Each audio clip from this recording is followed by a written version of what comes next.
Hello guys, and welcome to a new Wargame commentary by me, Vulcan.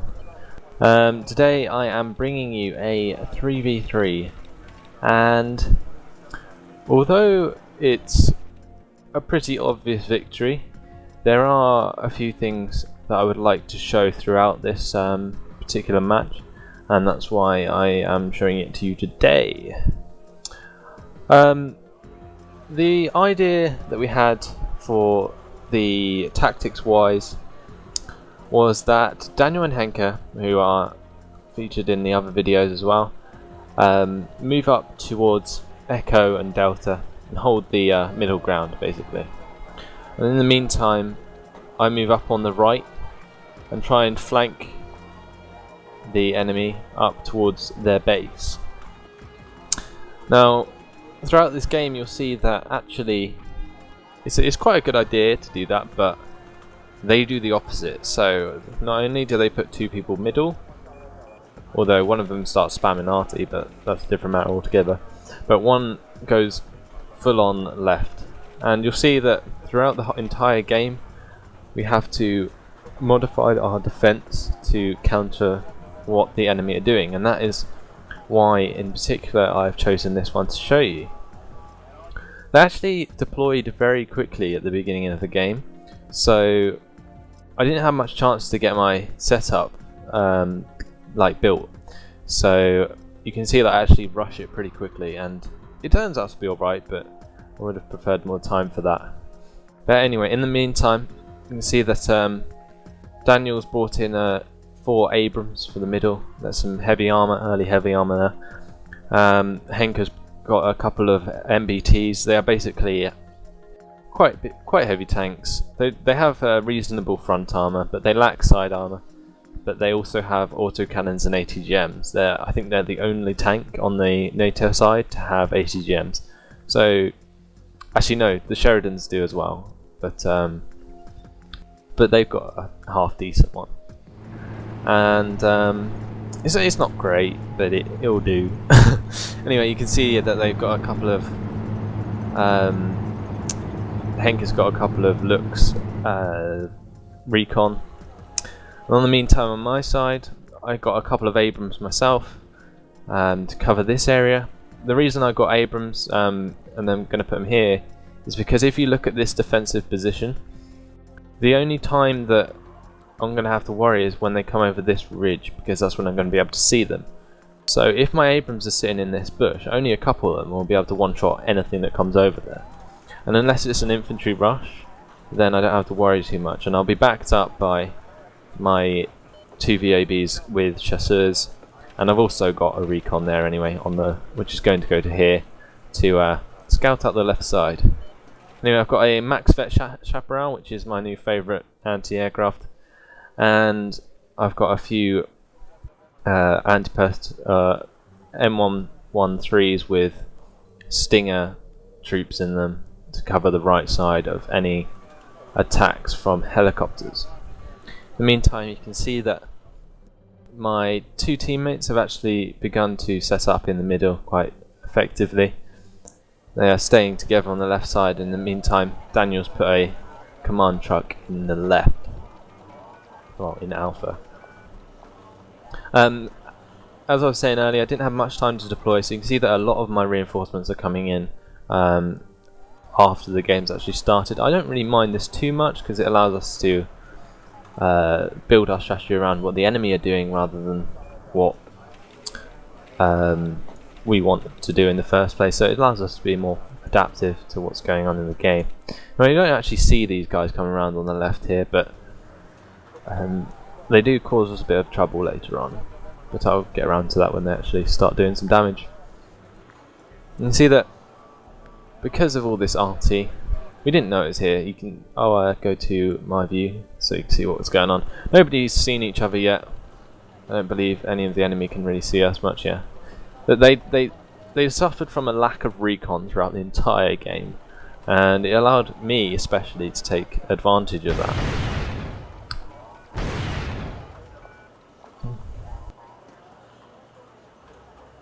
I brought in a scout helicopter because I knew that with all these hills in the middle, I'd be able to help quite a lot. I've got a looks going around on the right to make sure that the right side's scouted for anything. And it looks like somebody's already surrendered on their team, which might be a problem. But for them, because he's already deployed his units, but all the units get deployed to the person with the highest rank, so it's not too much of a problem. These guys actually outrank us overall, I think, with level wise. You can see the arty spam that really affected their push in the middle. We've got 4, 8, 12, yeah, about 12 artillery guns. Nice. So that was a bit of an annoyance, but he dropped off his special forces here, which we find out later on because of the, you can see the reinforcements coming out here. But Daniel's tanks start to get hit on pretty bad by these T-72s and T-64s. He doesn't actually realise these T-62s are here. That's why he pushed forwards, because at the time he was trying to pick off these T-64s, but unfortunately the T-72s were hidden. You can see that actually on the left, as I was saying earlier, see, I'm going up on the right, he's coming down on the left, and we do see this as soon as the recon spots it, but he has got a lot of infantry coming down here, and you can see that I react by, well, these VABs here are coming up the road to go to somewhere to the right, but because he's told me that they're on the left and I've noticed it, I eventually turn them around and send them off that way. But fortunately his Scorpion takes out 1 APC worth of infantry, which is alright. In the meantime, on the right, I've got actually a lot of recon going on. I've got helicopters up here, I have looks with exceptional recon there, and then 3 with lesser recon ability. Daniel manages to stunt their attack with his Stinger squad, which actually gives his command vehicle a chance to escape. But I think they saw that coming as soon as the Alpha went dark, so they put them onto the road, and they're actually coming around to intercept the M1A or M15 1A1 command. But as I said earlier, my VABs are coming to the rescue, and because this vehicle's so fast, I don't have too much trouble stopping them before they catch up. See that here, I unload the helicopters. Daniel's brought in a gunship to help with the attack on them, which works out very well because his gunship stuns them while I attack them with the FAMAS. Also got a recon helicopter from the right side coming in to scout out what they have over here. See, I know that they've got another 4 units of infantry somewhere. I can see the APCs, but not the infantry, because the infantry are small size compared to the APC, so the recon helicopter will struggle to see infantry, but the APCs give it away, so I know they're there, and I reload my VABs and take them towards the fight again. The reason I wasn't too concerned about having a helicopter here was because I knew it was an infantry rush, and there is no AA except for maybe a Strop that could go fast enough to keep up with an infantry rush like that. And he's if you look, you can see that he's overextended itself on the right, on the left even, and that does become a problem for him later on, I believe. In the meantime, in the middle, with all the arty spam going on, they do get pinned down quite rough in this forest area here. You can see that does affect their push, and they have to fall back behind the mountain. In the meantime, I'm pushing through the thing with my FAMAS. I believe he struggles to see my FAMAS at the beginning, and that's why I get such an advantage on him. But I managed to take out these 3 squads of Moto Strelki as FAMAS outclass them quite a lot. They have a massive fire rate compared. If I look at the info, you can see that FAMAS have 857 rounds per minute, and the motor stroke have 771 pounds per minute, and the Chasseurs for mass actually have 4 more accuracy. So that's why they're so effective infantry on infantry, and that's what makes them so effective in general. You can actually see as well that they have a very accurate AT missile as well, which is not guided, so it's not that overpowered, but I think people feel that they can ambush you like way too quickly, and people find that a problem.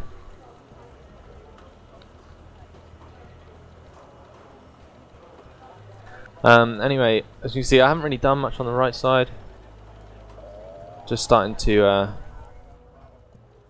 bring in a Hempt myself to resupply these FAMAS squads, because you can see one's only got 1 guy left, and they're not too good on ammo. You can see they've only got 4 rockets out of 12 left, which they will need to catch up with these APCs. Nevertheless, they keep advancing for a little bit, just to clear out those forests, just to make sure there's nothing else there.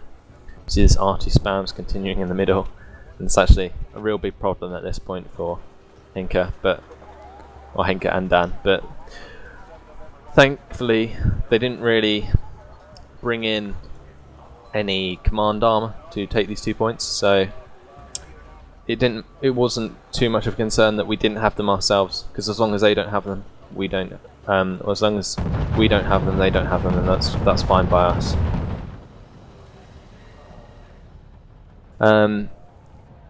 Anyway, on the left side, you can see that I had those Chasseurs FAMAS squads in the VABs in November, but I saw there wasn't much of threat on the right because of all the recon that I have, so I decided to move these VABs up to Papa to scout out for their command armor, and thankfully he has it right there, and I knew it would be near the back because people are lazy and they can't be asked to hide it anywhere else, but my VABs run straight into it, and I didn't know it was there. I just kind of guessed and was lucky. So I jump out the FAMAS squads and it gets absolutely annihilated, and that's a quick 200 points for our team.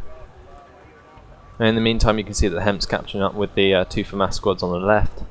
He's still got these squads of special forces on the left as well, but I haven't managed to spot them with the Gazelle. That's just there to counter any other movement around the left. And also again in the meantime, spraying arty in the middle. These VABs are in the clear from Papa. I knew there was no defense there, so they are just continuing around to the back of their base. I know all this arty spam's here and having trouble in the middle with it, so I thought I would give them a hand. You can see that I now have recon here, here, and here, and another one over on the far right. You can see that covers pretty much the whole of the right side. I would have, I would show you that there's no like line of sight thing on this game, so I can't really simulate that very well.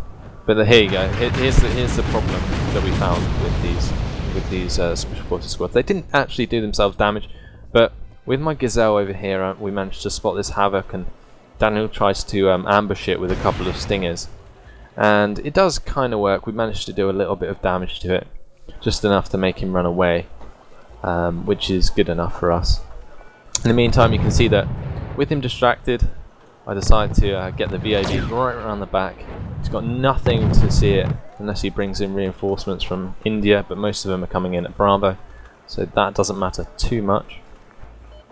We're not too concerned at Bravo at the moment because I've got these 2 FAMAS squads here and we've already taken out the push. But the thing we were concerned about at the time was the havoc, and you see that we're bringing in even more stingers, and a couple of Chasseurs FAMAS squads I bring in here actually get wiped out by the special forces, which is predictable.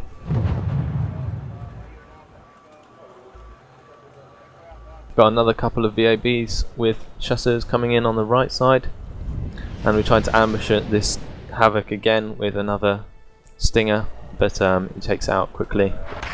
You see how quickly the special forces annihilate my Chasseurs FAMAS squads. Info on these. You can see that I actually have 1 more accuracy and 3 more HE power on their guns, and that's why they do so much damage to infantry squads. The HE power is very effective against infantry. That is why it's so vital that to have that stat on the infantry. Anyway, in the meantime, while I bring up these Chasseurs mass squads, you can see that they annihilate, absolutely annihilate these self-propelled artillery. And just from the rockets alone, you can see 1990. That's already like over double the amount of points that those are worth.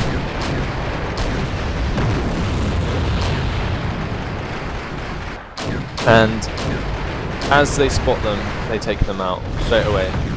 And I destroy this one on the right here. It causes a guy to surrender because we just get so much points from that. But I take out the thing on the right first, so that I get control of this FOB and I can reload the rockets on the FAMAS. This allows me to take out the rest of the artillery they had here, and that's 12 artillery pieces gone and a couple of AA. And you can just see how much it boosted my points. I'm on 1,300 points, and that's just put us way in the lead. That is why you shouldn't arty spam, just so you know. You can see that you're actually bringing in this reinforcements here. At the time I didn't know, so you can see that I actually didn't know. And luckily, this UAZ actually, I spot it, and I know it's there, but it routes. So because of all this destruction down here, it's got a bit scared, and you can't change, you can't move it away. And I believe it gets quite frustrated at this point. And my FAMAS just managed to take it out eventually, I think. I might have got away. I thought I got it. No, I must have missed out. But I moved my focus onto these anti-aircraft guns to make sure that I don't lose any more FAMAS unnecessarily. So they got those anti-aircraft guns had auto cannons on them pretty much, so they pretty much destroy anything like that. But because I took out, or made him have to move his UAZ from India, the reinforcements coming from Bravo, so you can see all of these reinforcements here are driving up to attack my Chasseurs FAMAS at the back of the map. You see, I've got his Havoc down here, but I believe it stays there till the end of the map. He could have probably gone round. You can see that I'm bringing in VAB squads on the right to build up a little base at Kilo, I believe. And this Sultan's on its way there. But you can see how much reinforcements he's pulling in to attack the Chasseurs FAMAS at his own base. I don't know if he thought that was a priority or what, but it turns out that he didn't quite like me doing that. And in the meantime, it looks like Dan and Henke have been doing a good job in the middle. They have taken out a couple of tanks, I believe, and some AA here and there. In the meantime, I've reloaded and got back my Chasseurs FAMAS, and they are off on the charge to go and get Bravo. These two FAMAS squads actually do an amazing job. They are probably like the two best infantry units I've ever had on any game. Because I'll show you when they get there, but they take out so much stuff. Like, yeah, okay, these guys took out stuff, but it was stuff that didn't really outclass them. Artillery is not going to do much against Chasseurs FAMAS, especially when they're backed up by an FOB.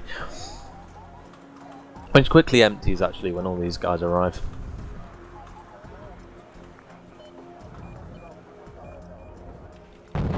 You can see they're now making a push. MBTs work really well in this situation.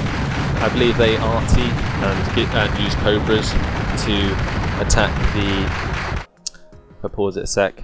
You can see that he's used his helicopters and mortar carriers to rout these T-64Bs, and these MBTs are really good at close range because of the autocannon support that they have. You can see he's pushing up another couple on the right, and they are just pushing this hill completely. On the meantime, on the left, you can see that my Chasseurs FAMAS are finally getting into the woods. I believe Henker at this point actually kind of shits his pants at this Havoc, but doesn't realise how powerful the autocannons are on the MBTs. So he manages to take out that Havoc pretty easily actually, in the end. In the meantime, I'm pushing here on the left with the Chasseurs for mass squads. I don't know what's here that's stopping me from getting the armoured supply truck, but I see these APCs.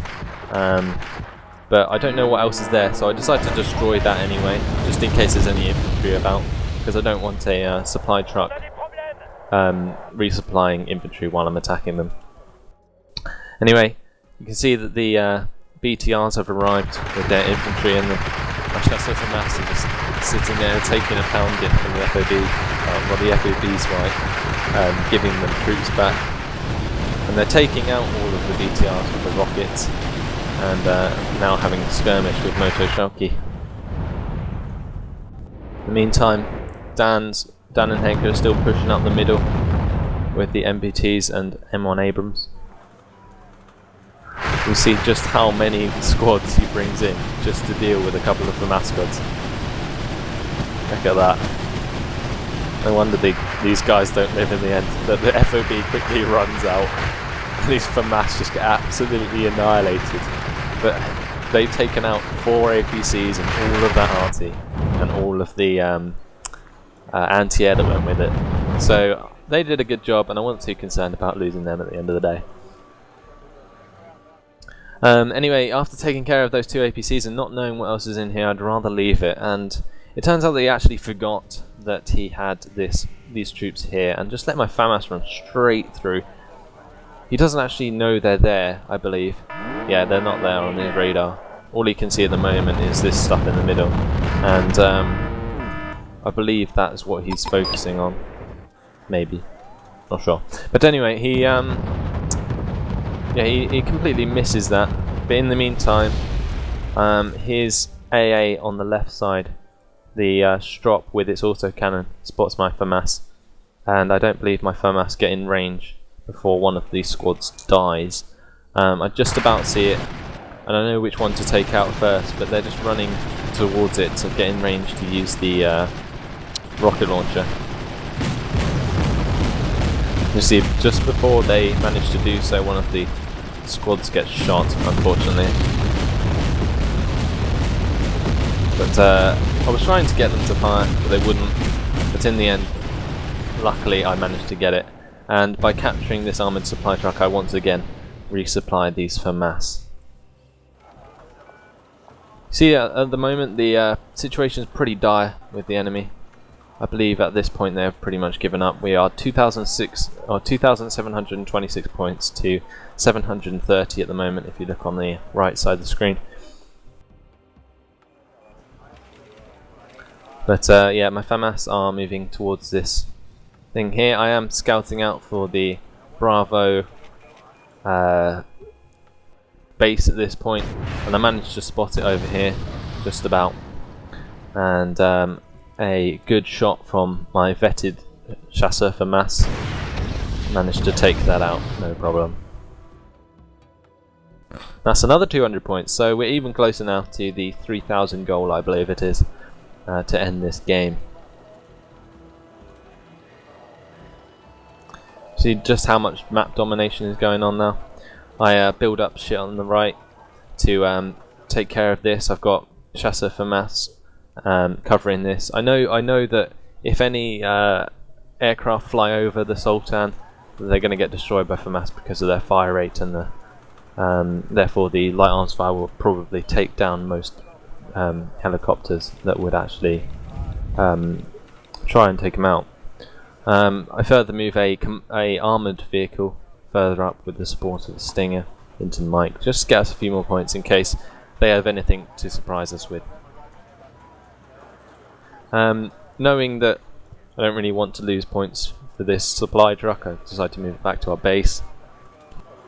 There wasn't really much point in that, but hell, save the points you can. Anyway, we see this helicopter coming over here, and I believe that was one of my helicopters I bring in just to take it out to give us the win. And that's it, guys. I hope you enjoyed this particular one. I know I was talking very quickly to try and get everything in, but you can see that we won 3,031 points to 770, and these guys on average are higher level than us. You've got a level 37, level 22 and a level 29 against the 21, 22 and 23. I eventually got the most kills, mostly because of my Chasseurs for mass squads. They actually did amazing. I also got the second least casualties. I don't blame these guys for doing anything wrong because they didn't get many kills, but they held the middle, and that's what we agreed to do at the beginning. So hats off to them for getting that done, while I could outmaneuver the enemy around the left and right side of the map. The enemy, I think, just focused too much on arty. But anyway, thanks for watching, guys. Hope you enjoyed this one, and I'll see you in the next video. Bye.